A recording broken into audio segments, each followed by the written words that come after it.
दीपावली पर सुने माता लक्ष्मी की यह कथा। दीपावली के संदर्भ में माता लक्ष्मी की यह कथा प्रचलित है। एक बार कार्तिक मास की अमावस्या तिथि को माता लक्ष्मी विचरण कर रही थी, तभी वह रास्ता भूल गईं।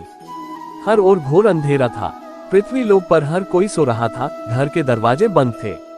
माता लक्ष्मी भ्रमण करते हुए एक वृद्ध महिला के घर पहुंची, जो चरखा चला रही थी। उसने माता लक्ष्मी को विश्राम करने के लिए बिस्तर आदि की व्यवस्था की, जहां पर माता लक्ष्मी ने विश्राम किया। इस दौरान वह वृद्ध अपने काम में व्यस्त रही। काम करते करते वह सो गई। जब उसकी आंख खुली तो उसकी कुटिया की जगह महल बन गया था। उसके घर में धन धान्य के अतिरिक्त सभी चीजें मौजूद थीं। किसी चीज की कमी नहीं थी। माता लक्ष्मी वहां से कब चली गई थी, उसे वृद्ध महिला को पता ही नहीं चल पाया था। माता लक्ष्मी उस महिला की सेवा से प्रसन्न होकर उस पर कृपा की थी। उसके बाद से हर वर्ष कार्तिक अमावस्या को रात्रि में प्रकाशोत्सव करने की परंपरा शुरू हो गई। इस दिन माता लक्ष्मी के आगमन के लिए लोग अपने घरों के द्वार खोलकर रखने लगे। धन प्राप्ति के लिए माता लक्ष्मी की कथा।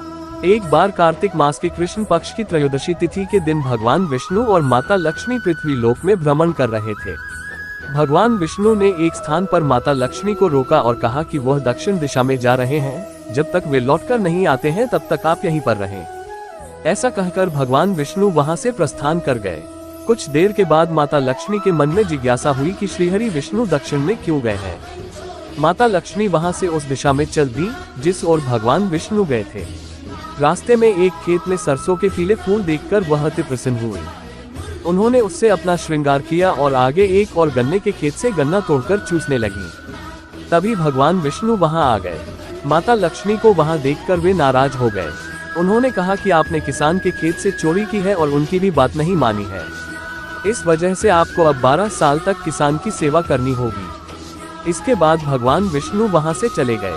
माता लक्ष्मी 12 वर्षों तक उस किसान के यहाँ रही। वह बहुत संपन्न हो गया था। उसके पास सोने, चांदी, अन्न आदि की कमी नहीं थी।